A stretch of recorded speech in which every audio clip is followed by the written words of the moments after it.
Welcome to Woke Mental Wellness Presents Windy City Demons, an actual play and mental health discussion podcast where we are playing 12 Inner Demons, an indie tabletop RPG. Just a reminder, this podcast is meant for mature audiences as we tackle topics such as mental health symptoms, trauma, abandonment. There is likely to be some violence and various other topics that some folks might find disturbing or triggering. So please remember to take care of yourselves as you enjoy our game. And back with us, we have our full cast today. So let's go ahead, starting with our target, going through the humans and ending with our demon. Have everyone reintroduce themselves. Hi, everybody. My name is Vita, and I use they them pronouns. I play Aya Nicole Winters, who is the target for the Archdemon. Hi, I'm Jay. I play Imani, who is the second human in the campaign. Yeah. Hey y'all, my name's Kiana. I use they them pronouns, and I play Cypheria, who is the lesser demon in the game. And I am your humble host and game master, mistress, torturer of all of our characters, Cassie. And I play all the NPCs. Today, we are picking our session back up with day one, time slot 4. Last time, we met all of our player characters, and they had met each other as well, and were getting ready to depart for a late night of research before they were going to meet up bright and early in the morning. They have learned that they need to look for a series of seals in order to attempt to try and save themselves and the city as they know it. So, with that, um, Saphira and Aya had just left Imani, and we stay with Imani as she logs on to a computer. What do we see Imani doing? Imani is reaching out to her occultist friend, Monica, hoping to get some help on regards to all of this archdemon mess. And so you log on looking to see if Monica is on, also known as Shadow Priestess 44 in the online spaces. So, how do you know Monica? Well, one day the sphere demon showed up when I was in the middle of the pandemic, and I had to reach out to people on the internet because I don't know shit about demons, and they helped me kind of figure out what was going on and how to deal with it. And so I guess I dealt with it enough to get rid of it for now, but I don't feel like I've gotten a whole lot better. But we'll see, I guess. And we see Imani thinking about this past as she logs on the computer, and sure enough, um, online, it's late, but um, Monica is in fact online. What do we? What does Imani say? Hey, Monica, how are you? If you don't mind, I need your help again. You see The dots appear as it seems like she is indeed online and typing. And after a minute or two, a message pops back up from Monica. Hey, fear giving you problems again? Actually, it's not help for me, it's help for someone I work with. Very quickly, you get a worried emoji and the message, ooh, that doesn't sound good. Yeah, it's not good at all. I don't know exactly what kind of demon it is that's that's dealing with right now, but they were talking about an archdemon, I think. You get a entire string of various fear reactions and the message, damn, don't know how much I can do. Well, do you know where you're looking?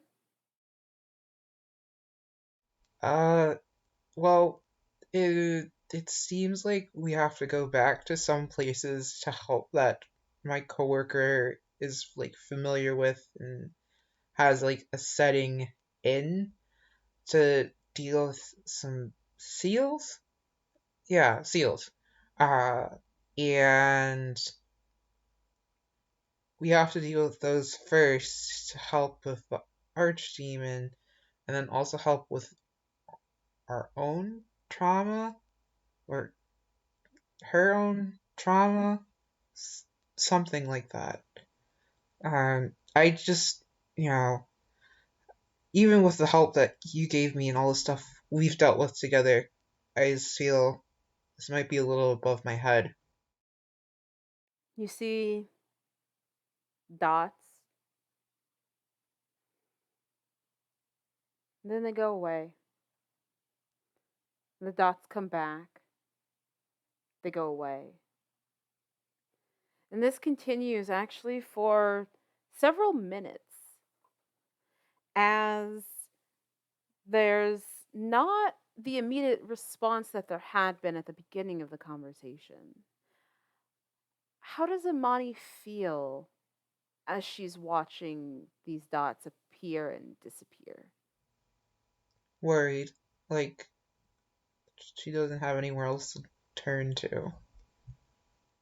And after a while, an unexpectedly short message appears first.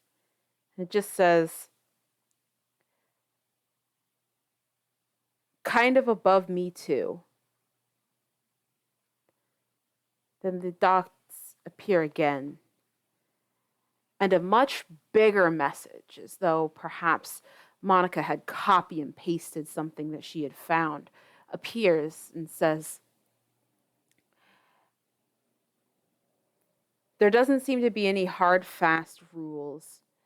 Seals could be anywhere, sometimes are tied to something or someone important. Don't have to be tied to a place. Seems really dangerous. You're likely to encounter other demons or people working for them. I can't get into town in time. I'll let you know if I find anything else. And there's black a black and a purple heart at the end of the message. Thank you, Monica. This is more than I could have probably figured out. I appreciate everything you do for me. Thanks again. Message always here, but off to bed. Good night, And Monica. you see Monica's icon go from the online of green to a red do not disturb.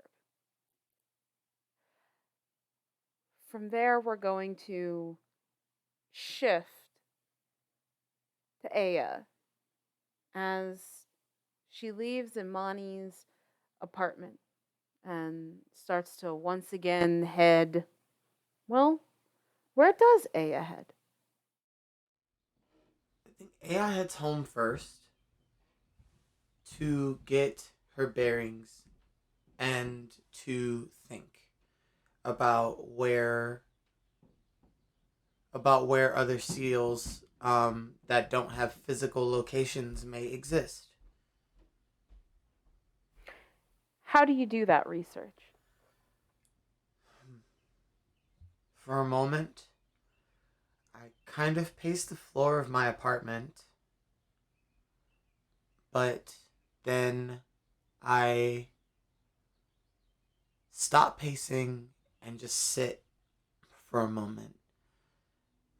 I close my eyes and try to think of memories in my head that might trigger something worth using. Do you have any points in occult? I do not have any occult points at the moment. Okay. So Aya sits and thinks and tries to think of something, anything helpful or that could be construed as helpful, but it's hard to know what would be helpful when you don't quite know what the fuck is going on. So, what really happens is that Aya sits down and starts to think about all the things she's been through and what it means to her to be back in this neighborhood and for her return to coincide with this chaos.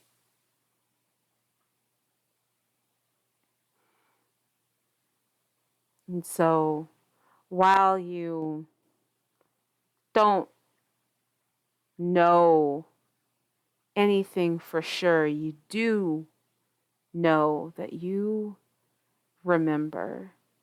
You remember the sensation of being young and alone, managing to wander your way back home and finding no one. Of bouncing from place to place, hoping for a while, and then each week, each year, not hoping as much and feeling betrayed. If there was something wrong with me, all they had to do was tell me. But they didn't. You hear the voices of multiple teachers, well meaning caregivers, child psychologists, and school social workers echo in your mind, "Oh, sweetie, there's nothing wrong with you. It's not your fault, don't you know? Sometimes bad things happen to good people." And they play in your mind as hollow as they felt when they were said.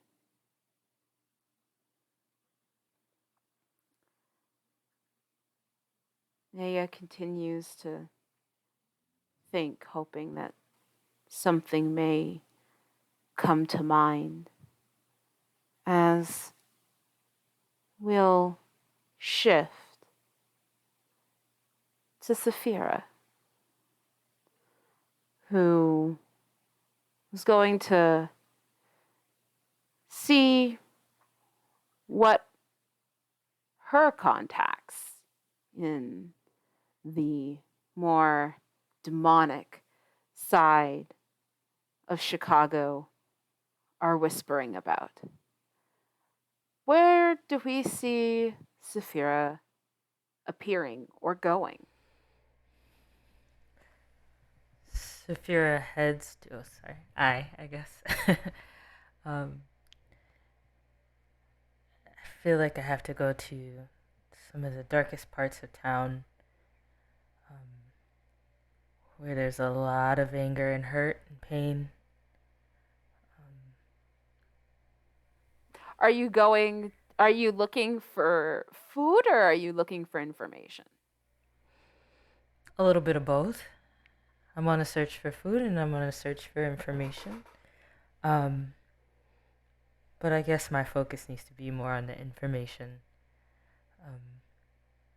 So I head towards someone who I think might know a little bit more about some of the weirder things that are happening around town that have popped up in the last couple of days. Are you trying to go to a demon or a human? Go to a demon. I think I need to find a couple of my old friends and see what they have to say about what's going on. So, Saphira heads off to a pretty well-known hangout, a more abandoned part of the city where folks can come and be themselves, not have to worry so much, and can catch up, talk about where the hot spots in the city are, what places in the city are experiencing what that might be advantageous. And so you go, and I'm going to have you, let's see here. What do you have to roll for this? I will have you make a damned foresight test here. So you're going to roll, you have 1 in it. So go ahead and roll 3d10. And we'll say you're going to a spot and what's happening is pretty big, so not terribly hard. So let's say a target number of 7. 7. Cool. 22 total. So I got a 10, an 8, and a 4. 10, an 8, and a 4. So you got 2 successes.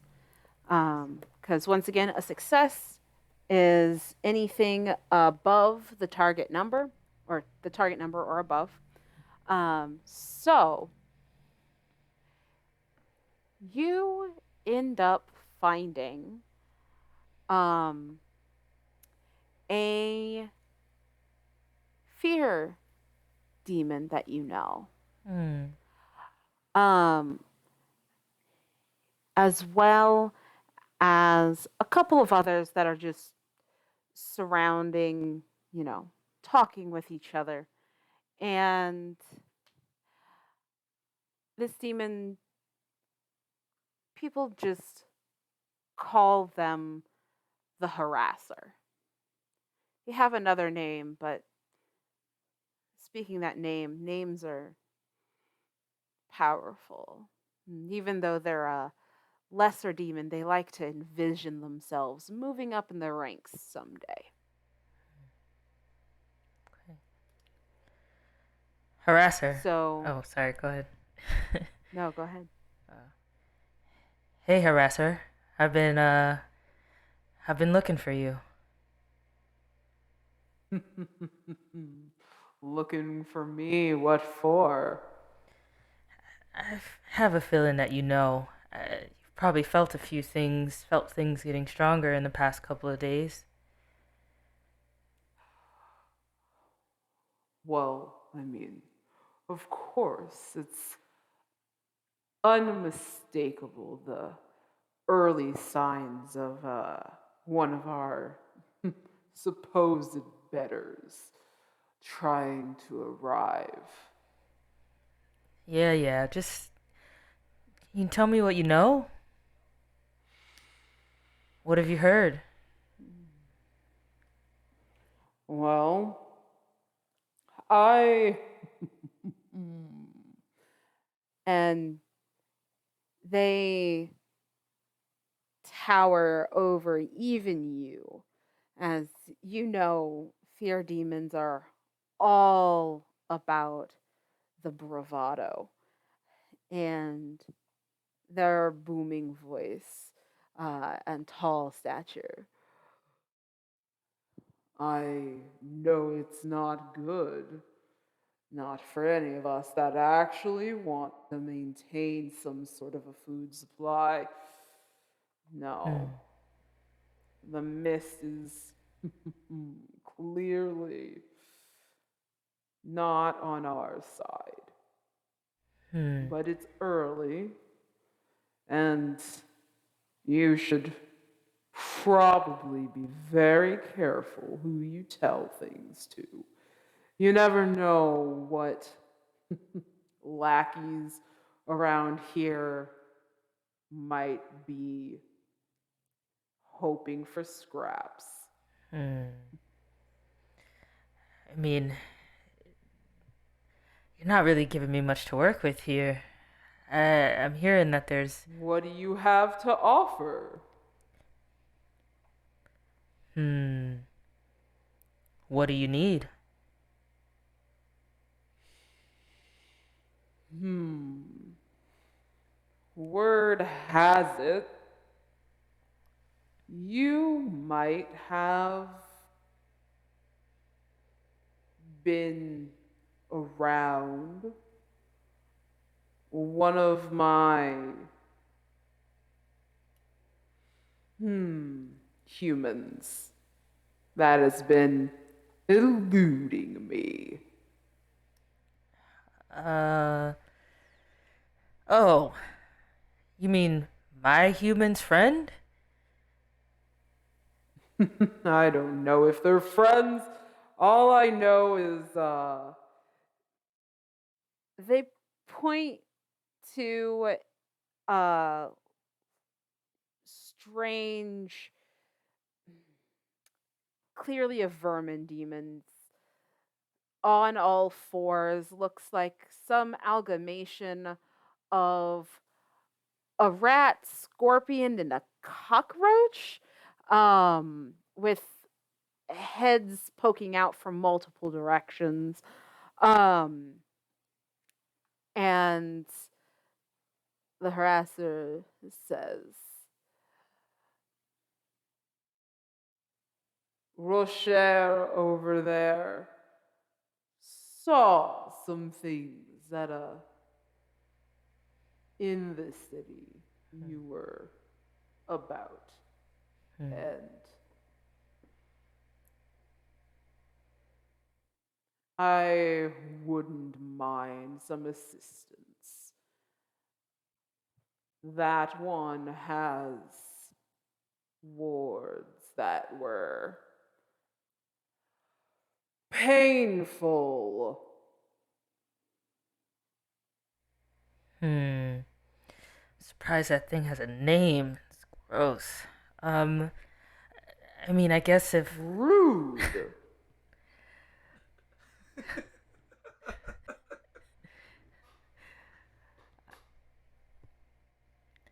I mean, I guess I can help.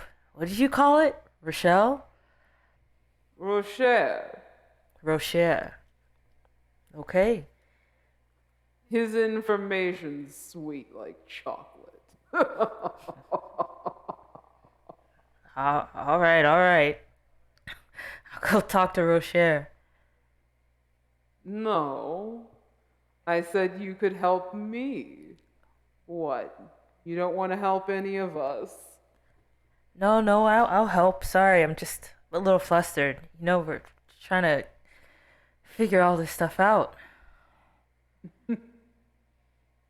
You're around humans too often.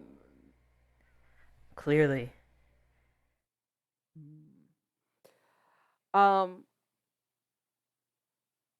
the harasser moves around you and puts a claw as this this particular demon is not just towering in stature, but is chartreuse with orange spots, not subtle at all, and has 5 arms each with jagged flesh colored claws, and wraps one arm around you, moving. Well, you don't know that a head, so to speak, is what you would call it necessarily, but moves its head area towards you with its black mouth and its eyes in the back. Ugh. We can help each other. I hate being touched. But okay. Afraid? No, never afraid. Just aware. You help me at a later date or tell me where you'll be at some point. I'll provide more information. Fine. I'll do it. I'll help you out. They tell you that you learn through talking with Harasser and some of the other demons that are here. What you end up learning through this trip is that there's clearly an archdemon coming. There are some theories. It's too early to tell fully, but the mists are making people start to narrow down who it may be. Some are thinking one of the hunters, others are supposing it could be the broken moon or the watcher.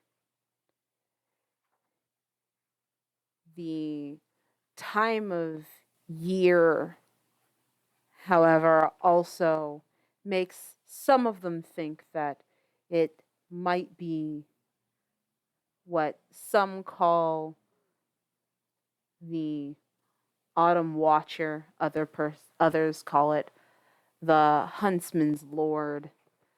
But as some will tell you this information, there's very readily others that will argue with you that because of the deepening shadows and things that the mists are natural, they still go away with the morning. It's too early to tell, and they'll tell you that what it really is the Lord of Shadows, the Eater of Dawns. But those who ascribe to other theories are not nearly as vocal as those two. And with promise of assistance to help the harasser get to Imani, that's what you learn.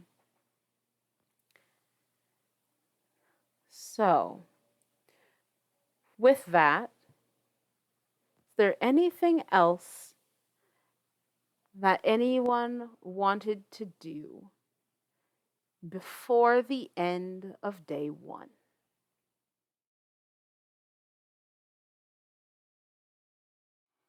Okay. So then we move back to Aya in her apartment.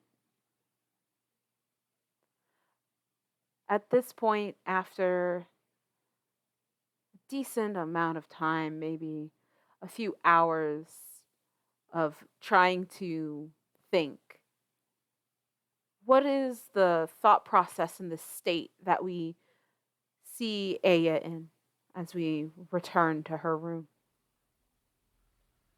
You see a very, very tired Aya who hasn't slept much and is now sitting on the edge of the bed, finishing the latest round of thinking. Where are those thoughts for Aya? That last round of thinking. Where has Aya's mind wandered to by this point? At this point, I'm wondering about the places that have come into my memories.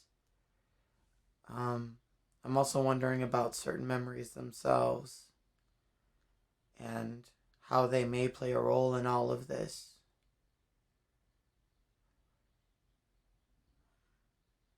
In particular, a place that comes to mind is the gym, which is where I would go if I was feeling as frustrated as I feel right now. I would likely ride my bike there, work out some of the aggression and some of the stress, and I ride home. By then, some of the frustration would be over. Seems like a potential place to start. And how is Aya feeling about the possibility of, because you had all planned to meet up early in the morning to maybe take a ride up to Illinois State Park Beach? Oh, yes. Should probably do that still.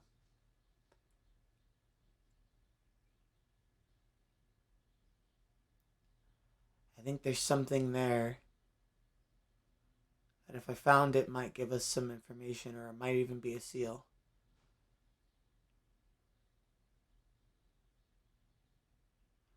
It's something I found when I went home that day. What did you find? A necklace. It's one of my mom's favorite necklaces. Silver chain with a red stone. Does Aya still have that necklace? She buried it. Where? That same beach. One of the last times she was there. How long ago was that? About 3-4 years ago.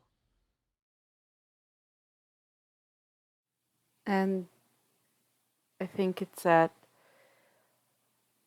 that point where Aya may start to succumb to sleep, as it's been a long day and you're supposed to be up early. We move back through and also see Imani. Is Imani asleep by this point, having already talked with Monica? Yeah, she resolved to basically come back to in the morning when she had a clear head and got some rest. Okay. And with that, then we end day 1, time slot 4.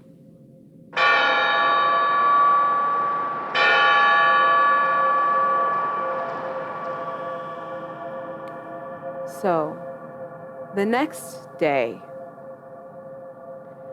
day 2, time slot 1.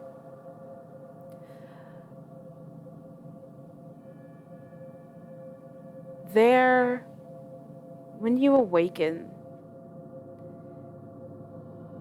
as you look out your windows or open the door, you notice that this time, instead of a light fog that any autumn morning, as this is now October 21st, we are rapidly approaching the end of October and the official start of fall. But this time, this morning, that light mist is no longer a light mist. There is a fairly heavy fog that doesn't just lay over the city, doesn't just creep in from the lake like a normal morning, but it seen almost like fingers curling around buildings, objects, as though grasping them as their own. It doesn't seem quite right. Saphira in particular would notice this as a unnatural fog, and it may or may not give you more clues based on what you learned last night.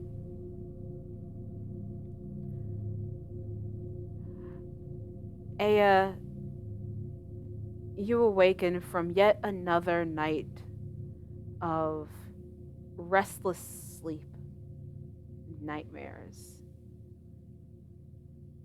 And on your hand, the pumpkin clock has now inexplicably, instead of reading 1, now reads 2. We're running out of time.